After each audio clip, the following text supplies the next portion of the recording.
almost a speechless moment. Well, I don't know if you've ever taken the time to actually document the moments you have and when they occur and what's in your mind, what's the content of your mind at the time. The first time I noticed this, I think I was around 11, and I was listening to a piece of music, and I noticed that it brought me a tear in the eye, and I didn't pay attention to it. I just noticed that, wow. Then around 13, I had started having the same thing with another piece of music. It wasn't until much later in my life that I got this insight that this has been a guide through my life. This is an intuitive, inspirational guide that Albert Einstein said that was two of the most important things to have in life, the inspiration and the intuition to guide you. So I started to keep a record of all the moments I did, and I documented what was the content of my mind at the moment that happened. I even went back and got music from those early eras and played the music and waited for that same feeling to emerge. And when I did, I noticed that the lyrics were especially meaningful to me, or what came into my mind and the content visually was especially meaning. And I wrote them all out, and the very thing that I've dedicated my life to was revealed all the way back to 11 in my life through tears of inspiration. And I've been fascinated by these states, it might say this transcendent state of inspiration. And I'd like to share with you something that I think will be quite intriguing, something you probably have never thought about, or maybe you have, but something that I know when I share it with people, they quickly write it down. So take a peek up here.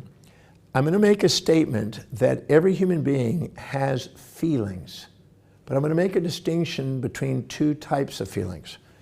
So I want you to draw a line here across your page if you want to do it. And imagine we have an arrow going up and an arrow going down. And the arrow up is going towards what is going to be called transcendent feelings. And the one below is going to be called emotional feelings. So this is transcendent and emotional feelings. And I'll put feelings on the side here. Now, these are synthesized, and these are polarized. So let's call this one happy and sad, joy and sorrow, like and dislike, infatuation, resentment, elation, depression, attraction, repulsion. These are polarized feelings, like two poles of a magnet. Poles of a magnet. This is supposedly positive. This is supposedly negative in our mind. These things occur when we perceive that our values are being supported. These occur when our values seem to be challenged. This activates the parasympathetic nervous system inside our physiology. This activates the sympathetic. This is rest and digest oriented, fight or flight oriented. Whenever you have one or the other, you are conscious of the positives, unconscious of the negatives here, and you're conscious of the negatives and unconscious of the positives here. But what happens if all of a sudden you're seeing both sides? This is where you're conscious of the positives and conscious of the negatives simultaneously. So this is a synchronicity and synthesis of both sides, the positive and the negative. I call it synthesis and synchronicity of opposites. The feelings here are not pole, half of it. It's not where our consciousness is divided up where you see only one side. It's when you see both sides simultaneously. This shows up, and I've now had the opportunity in my Breakthrough Experience program, which I've done 1,080 times around the world, taking tens and tens of thousands of people through this. Well, the moment we actually are able to see both sides by asking quality questions that allow us to see both sides, we actually have a true gratitude. Now, this gratitude is sometimes called grace. This is different than the gratitude when things support us. If somebody comes up to us and gives us what we want and supports our value, we go, thank you, thank you, thank you. And if somebody comes over here and takes what we want or gives us what we don't want, we go, screw you, screw you, screw you kind of thing. But if all of a sudden you see both at the same time, you discover a hidden order, and you rise above the paradox of opposites and see both sides and realize that's where maximum growth actually occurs. See, if somebody gives you what you want every time you want, you stay juvenilely dependent. If somebody challenges you and gives you the negative side more than the positive side, you end up becoming precociously independent. You want to avoid it. You're independent from that which is challenging. You're dependent on that which is supporting.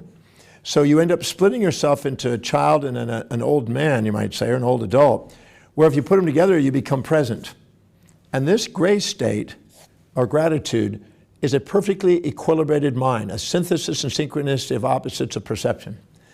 This, kind of like this gratitude, is like a key that opens up the gateway of the heart, and out comes love. Now, many people think that infatuation is love, which is a dopamine rush and a serotonin high, but this love has a balanced chemistry. And the reason I know that it exists is because taking tens and tens of thousands of people through the breakthrough experience and having them do my method, the DeMartini method, and taking them to this state of transcendence, they end up having gratitude and love simultaneously. Gratitude and love of the heart, you might say. You literally feel an opening right here in the chest cavity. That brings about an inspiration.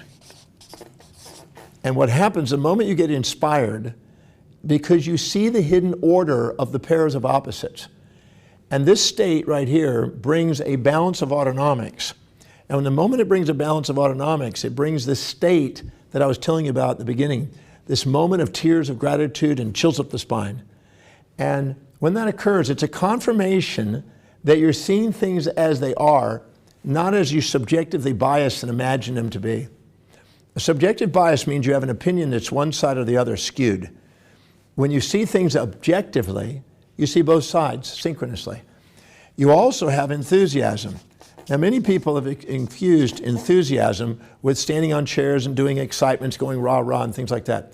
But enthusiasm means the God within, entheos. It means a poised, present, purposeful, patient, productive, prioritized state of mind. As St. Augustine had said, it's the point of equilibrium, the point of balance. When that occurs, you have certainty. And when you have certainty, you're not wavering. See, when you have emotions, you have wavering. If I went to you and I said, you're always positive, never negative, you would go, no. You're always negative, never positive. Nope. But if I said, sometimes you're positive, negative, or even at the same time you can be positive, negative. You can be positive to somebody and negative to somebody else. Then your body would go, yep. You can only have certainty in a point of equilibrium. You also have presence. Because anytime you're emotional, if you imagine a positive without a negative, you create a philia. And if you imagine a negative without a positive, you create a phobia.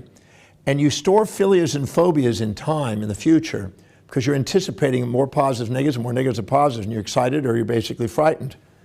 And anytime you do that, you're adding time to the mind and taking yourself out of present. And anytime you put imagination, as William James says, you create memory to balance it. So you're actually creating the arrow of time in the aging process with these emotions. That's why if you have an extreme emotional state, you age, and you can see it, you can watch yourself age. But the second you have gratitude and love of the heart, inspiration of the mind, enthusiasm as the body, and certainty and presence in the state of your mind, these are the transcendentals. And these are confirming that you're seeing things as they are, not as you might say, assume there to be. And many times people have a fantasy.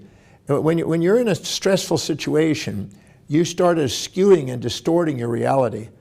When you're actually in a state of centeredness and you're present, you see things as they are. And the magnificence of how they are is far greater than any fantasies you'll build around things. So this is a sign that you're confirmed and actually authentic. This is an inauthentic state. Why? Because if you're infatuated with something or someone, you're going to want to change you relative to them, and you're going to try to live outside your own values to fit into theirs. Because you're going to inject their values into your life, be juvenilely dependent, depend on them and wish you could be more with them, and sacrifice what's important to you until you eventually get resentful enough to say, I want my life back. If you're resentful to somebody, you're going to want to change them relative to you and try to get them to live in your life. And that's not possible. Both of those are futile. Striving for that which is unavailable and trying to avoid that which is unavoidable is a source of human suffering. But the second you embrace things, And there's nothing to change in you or nothing to change in them. You don't need to fix you relative to them or them fixed relative to you, and you're graced by what's there. Your human will, the way you want it, and the way it is match. And this is a very fulfilling state which brings the awe, inspiration, and the autonomics back into balance. And you get confirmed with a moment of inspiration, and a tear comes out of your eyes. It's not a sorrow tear, which is this side. It's not a giggle tear, which is laughing yourself until you cry. It's a synthesis and synchronicity of those two, which is a tear of inspiration, a tear of gratitude, a tear of love, a tear of enthusiasm. It's a transcendental state, and it's a confirmation that you're seeing things as they are, not as you perceived with some sort of distorted reality. Most people live in hallucinatory states, striving to get one side, trying to avoid the other, instead of actually honoring the magnificence. Because the truth is we have both sides. We finally love people for both sides and love ourselves for both sides. We get to have the gratitude, love, inspiration, enthusiasm, certainty, and presence. These are powerful states, and they're confirmations of authenticity. And so you want to listen to those. In the breakthrough experience, when people do the DeMartini method, every single column, every single question in the method, if it's answered to the completion, can give you that confirmational state. So whenever you're perceiving a reflection of somebody in yourself and you see them equally, that occurs. Anytime you're able to see both sides of an event, that occurs. It is constantly trying to help you be authentic and see things as they are, because maximum function occurs at the border of these two sides. Maximum growth and development occurs when these two sides are born together and merge together. So the second we are able to go from the, you might say, the emotional polarized feelings to the transcendental feelings, we have confirmation we're seeing things as they are, not as we deludedly perceived. But the moment we get to this state, we automatically go on to another judgment, start emotionally judging again, have to work through our next judgment to eventually love again. Empedocles, the Greek philosopher 2,500 years ago, basically, or some period back there, he said that there was love and there was strife, and that anything that is strived is not loved yet, but those things that are loved are confirmations that you and the universe are working together. You feel like everything's on the way here, you feel like everything's in the way here. So I just want to share that little message about feelings, because you can transform emotionally polarized feelings, which are joy and sorrow, into synthesized, inspired, and loving feelings once you see both sides. You want to be loved for both sides. You want to love life for both sides. If you do, you get to have those things as confirmations. You're seeing things as they truly are, not as you just assumed they were.